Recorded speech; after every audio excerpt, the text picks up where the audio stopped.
What does it mean that Jesus is coming on the clouds? There's so many rapture theories and predictions circulating around the internet these days, especially right now. And very often people will base much of their end times view on Matthew chapter 24 in Jesus' end times discourse. They try and pinpoint certain end times events, like the rapture, by calculating the timing of the Great Tribulation and using other details that Jesus provides. One of those details is that Jesus comes on the clouds, and the tribes of the earth will see him. And many think that he's referring to his final coming. But what if we've completely misunderstood what Jesus really means here? I know it's a wild claim, but in this video, I'm going to walk you through these truths as best as I can. And this might just change some of your views about the end times. And that's all right. Let's dive in, and I'll show you what I mean. People want to know, do you believe in the rapture? And my answer has consistently been, well, it depends on what you mean. Do I believe that we'll meet the Lord in the air and be caught up with him at his final return, where he establishes new creation? Yes. I just don't believe Matthew 24 is necessarily talking about these things, at least the way that many Christians think. And so I believe the rapture and the final coming of Jesus to usher in new creation are the exact same event. So here's the 8th misconception in this series on the end times and the rapture and stuff like that.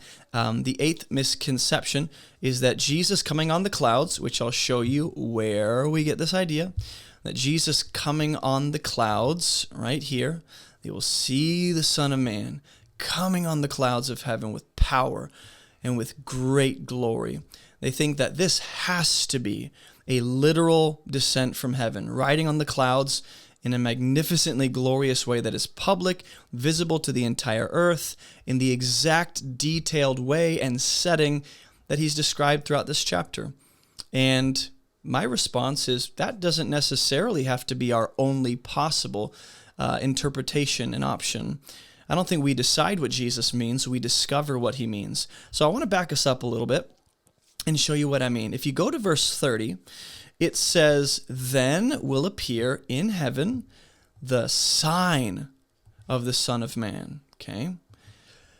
And then it says, "All the tribes of the earth," which many presume is talking about all of humanity, all of the earth, "will mourn, and they will see the Son of Man coming on the clouds of heaven with power and great glory." But I want us to realize why these people are mourning.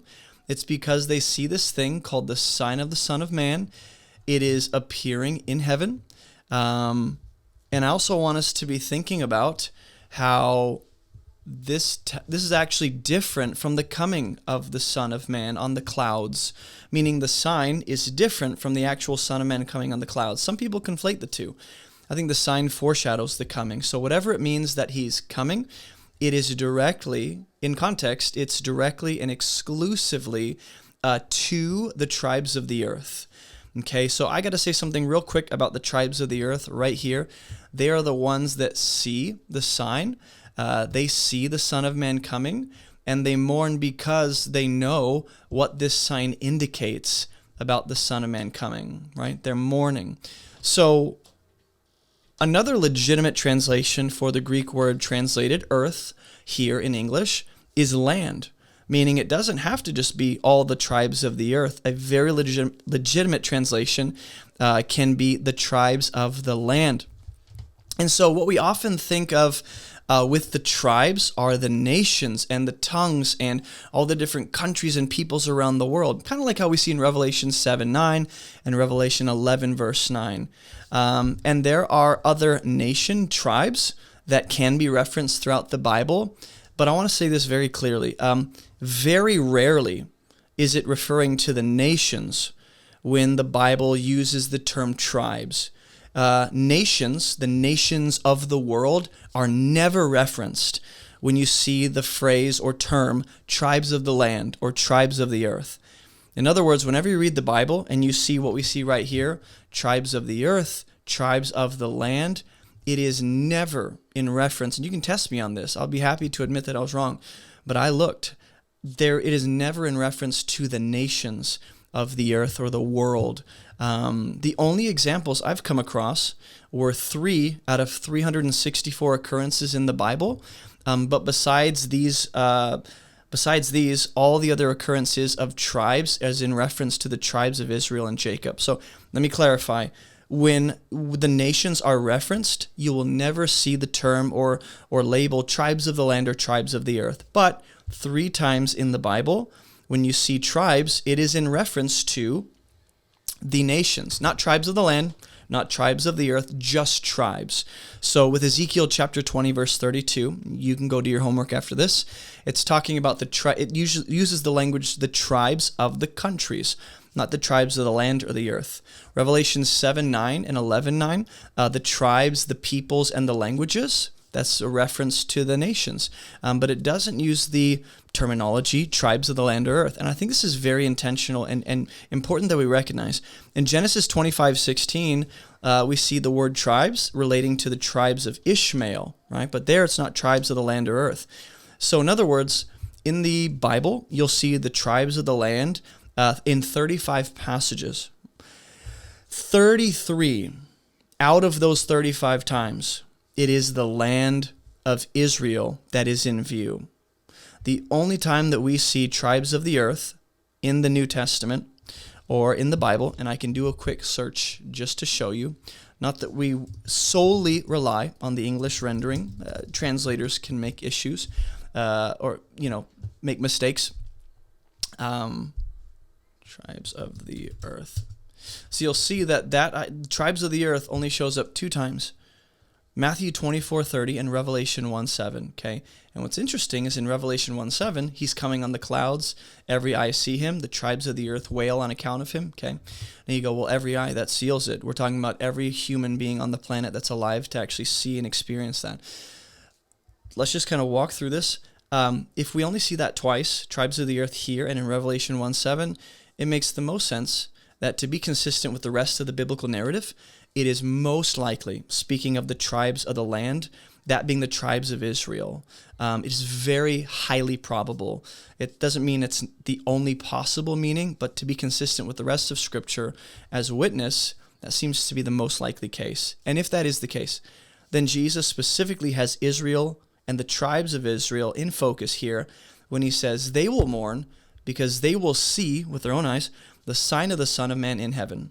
And I know that some might, kind of push back and go, well, he's not saying only them. It could be just it's highlighting the nation of Israel and the tribes of Israel and the inhabitants of that nation, but it's not only them seeing. Read the context of Matthew 24 and then maybe come back to me with that.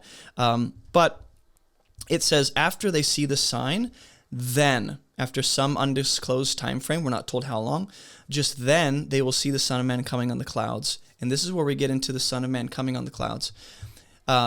We can safely assume, I think confidently, looking at the testimony of Scripture, that Jesus is referring at least primarily, if not only, to the nation of Israel and the dispersed tribes.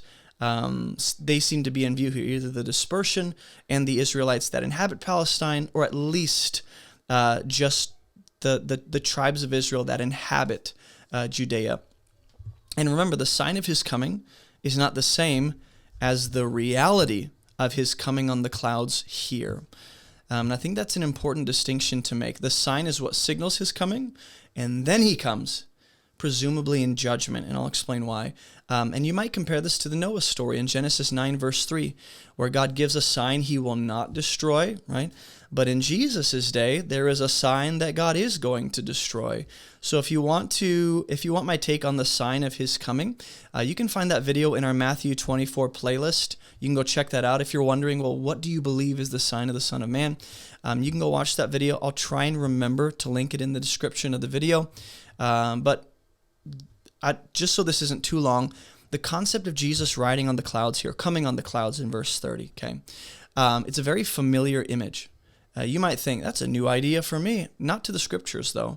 It's a sign of the divine. All throughout the Old Testament, God is seen or said to be riding on the clouds. The biblical authors will use this language of God being the cloud rider to subvert this cultural notion that the Canaanite god Baal is the cloud rider. No, God's the only one that rides on the clouds as the only true creator of all things. And I just want to give you a few examples of what I mean, and you can go do your homework and trace this out. You can watch the longer video on this in our series on Matthew 24. I'll try and remember to link that. I might forget, so remind me in the comments. but God comes in the cloud a lot in Scripture. It's been a long time coming, but the new edition of my book, Fruitful, is officially available in both paperback and digital version. It's perfect for small group discussion, church-wide discipleship, or even just your own personal faith. It lays out the clear gospel, your identity, your purpose, and God's process for your life. So grab your copy on the homepage of my website or sample the first chapter on Amazon. Or if you like reading on your devices, snag your digital copy on Amazon, Barnes & Noble, or Apple iBooks. I believe it will absolutely bless you and strengthen your relationship with God. All right, let's get back to the video. In Exodus 13, he's leading Israel by the cloud out of Egypt. Exodus 16, he's appearing in the wilderness in the cloud to Israel. Exodus 19, he comes to make a covenant with the people at the base of Mount Sinai in a cloud. Exodus 24, he comes down on Mount Sinai in a thick cloud of darkness. Exodus 33, so just notice that the cloud and this visible experience of a cloud is a sign of God's presence, or is associated with God's presence among people. Exodus chapter 33 and 34, God appears in the tent of meeting in a cloud. Exodus 40 and Numbers 9, he comes down on the tabernacle in a cloud. Leviticus 16, he's in the cloud over the mercy seat, so that no one beholds his glory, the high priest. Numbers 11, he puts his spirit on the 70 elders. 1 Kings 8, 10 through 11, and that involves the cloud as well. 1 Kings 8, he fills the temple that Solomon dedicates to him, and he comes in a cloud. 2 Samuel 22, David uses this poetic language to speak of God rescuing him, and when he, kind of testifies to how God rescued him, he uses this language of God came in a cloud of darkness to rescue me. Or in Matthew 17, Mount of Transfiguration, God comes in the cloud to confirm his son to the apostles as being the fulfillment of the law and prophets. So those are just the examples of God's presence being associated with the cloud. Now, specifically in the Old Testament, most often when God comes in judgment to judge a nation for their rebellion or rejection or sin or whatever it ends up being, or people or communities or individuals, very often you'll find this image of a cloud associated with that. In Exodus 14, God comes in the cloud as judgment on the Egyptian armies. Numbers 12, God judges Miriam and Aaron. Moses standing there, she ends up with leprosy, and he comes in a cloud.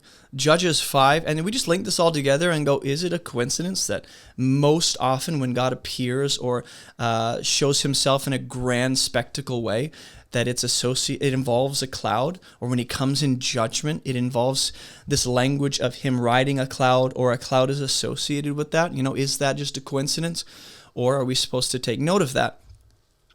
Judges 5 in the Song of Deborah, God comes down on Sisera in a cloud in judgment on the armies. Psalm chapter 18 and Psalm 97, you'll see the same thing. In Isaiah 19, God coming to judge Egypt in a cloud. Jeremiah 4, 11 through 13, God comes in the cloud in judgment on Judah. Ezekiel 1, the glory cloud of the Lord is leaving Jerusalem as a sign of judgment. Ezekiel 30, verse 3, the clouds there represent distress and doom and gloom on Egypt. That is from God as a judgment. Ezekiel 32, 7, the clouds blocking the light are a sign of judgment. Nahum 1, 3, speaking of God's wrath for his enemies, him coming in the cloud. At least if I remember correctly, let me fact check myself before I look silly. The Lord is slow to anger, will by no means clear the guilty. His way is in whirlwind and storm. The clouds are the dust of his feet. So God is there riding the clouds, bringing distress upon his enemies, rebuking the sea, in allusion to the Exodus.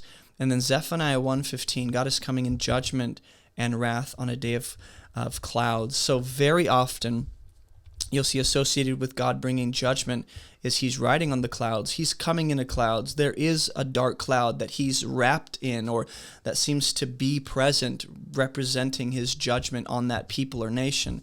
So, but when we get to Matthew chapter 24, right, and Jesus says he is going to be seen coming on a cloud, and it doesn't seem to be good, because the tribes of the land, which I believe refers to that region of Judea and the tribes of Israel inhabiting that region, they are said to be mourning. They're not excited.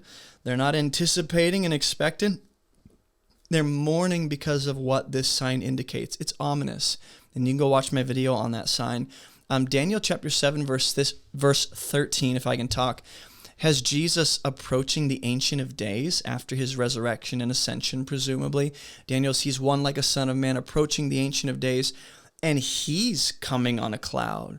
So you're like, whoa, only God rides a cloud. What's going on? Then in Mark 14:62, Jesus standing on trial before the chief priests, Sanhedrin, I forget.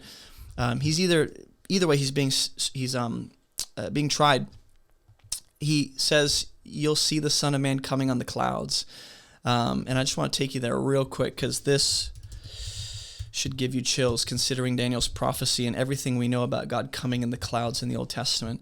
And so again, when we read the Bible and we see something associated with an idea and that pattern just repeats, like, biblical authors are probably developing a pattern for you to recognize to make a case for a connection between those two ideas in your mind theologically. Mark 14:62, they say, are you the Son of the Blessed, the Christ? He says, I am. And you will see the Son of Man seated, finished as the ultimate high priest, at the right hand of power, coming with the clouds of heaven. So usually when Jesus is said to be seated, it notes his finished work, but also as being above all and everything underneath his feet. His enemies, authorities, and principalities and rulers have been conquered. They've been defeated. And then it's associated with him coming on the clouds of heaven, which they would know he's alluding to Daniel 7:13 and what Daniel saw. And then Acts 7:56, we see Stephen seeing Jesus at the right hand of the Father on the clouds, high above all. I almost choked there, as Jesus is essentially welcoming the first martyr in the new covenant post-resurrection. So I think what it means for Jesus to come on the clouds in no uncertain terms. And again, what you see in the Old Testament is not when God comes in judgment on the clouds. It is very often, if not, if I can say always, when God comes in judgment on the clouds or is riding on the clouds, it's not a visible experience necessarily when it is in judgment. Like God appears in the cloud on Sinai, at the base of Sinai, for Israel. Like it's this beautiful thing for them. And maybe there's some truth to like it's both, a sign of redemption and salvation for the righteous and a sign of judgment for the wicked. But either way, it's not always this visible experience where it's like, he's actually on a cloud. Very often it is this, the way the prophets use this poetic language is to kind of say God is coming in judgment in a very like cosmic kind of way, riding the clouds. And I think when Jesus says this here, you'll see him coming on the clouds. It's no different. And if someone wants to equate this to his final coming and say, we think it's still judgment, but just the final return of Christ in the final generation to usher in new creation. When you read the rest of the context of Matthew 24, that interpretation seems unlikely, considering the setting and the location, the geographical region, the audience, the specific generation, the signs that precede, the kind of timeline Jesus gives. That seems very unlikely. But Jesus coming on the clouds, whether you take that view or the view that I'm saying, which is that this already happened, I'll say Jesus coming on the clouds is associated with judgment. He's going to vindicate his own name through the Roman armies that destroy Jerusalem. And when Rome comes, as the Jewish wars reach their end, and the Roman armies are being led by Titus Vespasian into Jerusalem to destroy the temple and the city, that is in another way that we've seen God come previously in the Old Testament in judgment on the clouds. Jesus is coming on the clouds, and you go, I see nothing like that. I failed to mention how in the Old Testament, when you see God riding the clouds, it'll be in reference to the Babylonian armies, or the armies coming, like for example, in Exodus 14, God comes in the clouds as judgment on Egyptian armies. Or in Isaiah 19, he's coming to judge Egypt. And very often, it's like he's not actually riding a cloud. It's through the armies that are his chosen vessel to bring judgment. And in AD 70, the Roman armies are his new instrument and vessel of judgment. It is as though God is riding on the clouds through the judgment that's coming by their swords and by their armies. So remember, this is all related to the timing of the Great Tribulation, which we already discussed. Go watch that video if you missed it. So where else in Matthew do we see God coming in judgment to vindicate his son? Just kind of keeping it local to the gospel by bringing wrath on the people who killed him. Do we see that idea? And the answer is yeah. God comes in judgment to vindicate his son's name and bring wrath on the people that rejected him and killed his son in the parable of the vineyard and the wicked vineyard tenants and the parable of the wedding feast and the parable of the talents. And really most of Jesus's parables involve this idea. And while I do believe that at the final coming of Jesus, he comes back the way he left, as Acts chapter 1 verse 11 says, I don't believe Matthew 24 is necessarily pointing to that final coming of Jesus event. If you want the deeper teaching on this, though, you can watch that video in our Matthew series. In other words, Jesus is speaking of judgment on his generation, its temple system, the city that kills the prophets, and he's coming on the clouds in judgment, figuratively, you might say, through the Roman armies. They are his chosen instrument of judgment. Just like Babylon, just like Assyria, just like the Medo-Persian Empire that took over Babylon, and those armies, like time and time again, the armies that overtake a nation for their rebellion and sin as judgment, it is framed up as God is cosmically coming, riding the clouds.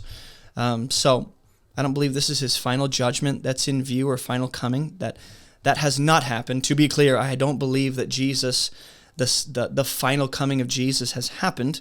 If you want to say this is a kind of second coming in judgment to vindicate his name through the Roman armies, and then the final coming is to establish new creation, I'm fine with that. But I understand many will disagree, so share your respectfully and kindly share your disagreements in the comments. Eschatology is not ultimate, right? We believe Jesus is coming back to usher in new creation and his eternal kingdom will be fully realized. But we're just making sense of the logistics and timing of that differently. And again, I'm just saying Matthew 24 is not talking about this. I am not saying you won't see the idea of Jesus returning in the cloud at his final coming anywhere else in Scripture. I'm saying Matthew 24 isn't talking about that. So in the next video, we'll look at another one of the biggest myths about Matthew 24, which is the idea that the cosmic signs in the sky are describing literal events that must happen exactly as Jesus has detailed.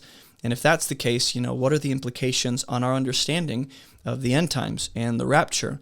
And you'll have to wait to find out. So thank you for watching this video. I'll see you guys in the next one. Hey, if you're not a monthly supporter yet of this ministry, here's why you'll want to become one today. You get access to exclusive teachings every week. Right now, I'm going through Genesis, looking at the Hebrew and drawing out deeper insights. You'll get access to all of my biblical parallel worksheets. And there are other benefits for higher tiers, like unlimited access to all of my sermon notes, free access to paid Bible courses, and even early access to weekly Bible teachings. So go check that out on the website. And thank you for supporting this ministry to help us teach people how to read the Bible so they can live and teach it for themselves. I'll see you in the next video.